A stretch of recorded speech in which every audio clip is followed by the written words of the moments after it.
सूत जी महर्षि नारद से जुड़ी एक कथा सुनाते हैं, जो भगवान श्री हरि के अंतर्धान होने के बाद पृथ्वी पर विचरण करते हुए भक्तिभाव से पवित्र शिवलिंगों के दर्शन करते रहे। अपनी यात्रा के दौरान दो शिव भक्त नारद के पास आदरपूर्वक पहुंचे। उन्होंने अपनी गलती स्वीकार करते हुए बताया कि राजकुमारी श्रीमती के स्वयंवर के दौरान आसक्ति के कारण उन्हें हर्ष नारद ने श्राप दिया था। उन्होंने क्षमा याचना की, यह स्वीकार किया कि उनके कर्म उनके अपने ही कर्मों का परिणाम थे, और हर्षि नारद से श्राप से मुक्ति दिलाने का अनुरोध किया। महर्षि नारद उनकी ईमानदारी से द्रवित होकर आसक्ति से प्रेरित अपने पूर्व कर्मों पर विचार करने लगे।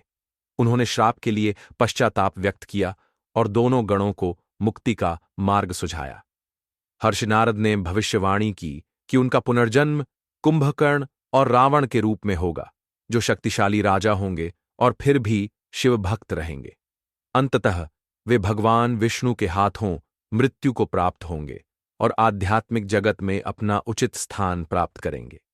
दोनों भक्त हर्षि नारद के वचनों से प्रसन्न हुए और अपने निवास स्थान को लौट गए, जबकि हर्षि नारद आनंदपूर्वक अपनी यात्रा जारी रखते रहे। महर्षि नारद अंततः भगवान शिव के प्रिय काशीपुरी पहुंचे, जहां उन्होंने गहरी भक्ति के साथ भगवान काशीनाथ की पूजा की। काशीपुरी के आनंद का अनुभव करने के बाद उन्होंने अपार कृतज्ञता का अनुभव किया और ब्रह्मलोक जाकर भगवान ब्रह्मा का सम्मान किया और अपने अनुभव व्यक्त किए। ब्रह्मलोक पहुंचकर शिव तत्व को समझने की इच्छा से हर्षि नारद ने भगवान शिव के बारे में ज्ञान प्राप्त करने हेतु भगवान ब्रह्मा की स्तुति की। उन्होंने भगवान विष्णु और अन्य मार्गों के बारे में प्राप्त ज्ञान को स्वीकार किया, लेकिन भगवान शिव के सार को समझने के अपने संघर्ष को भी प्रकट किया।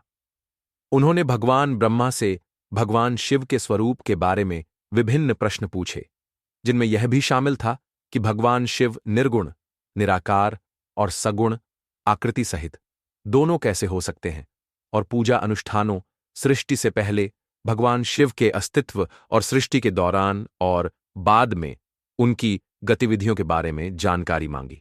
महर्षि नारद ने भगवान शिव और पार्वती के बीच के संबंध, उनके विवाह और उनके जीवन की महत्वपूर्ण घटनाओं के बारे में भी पूछताछ की।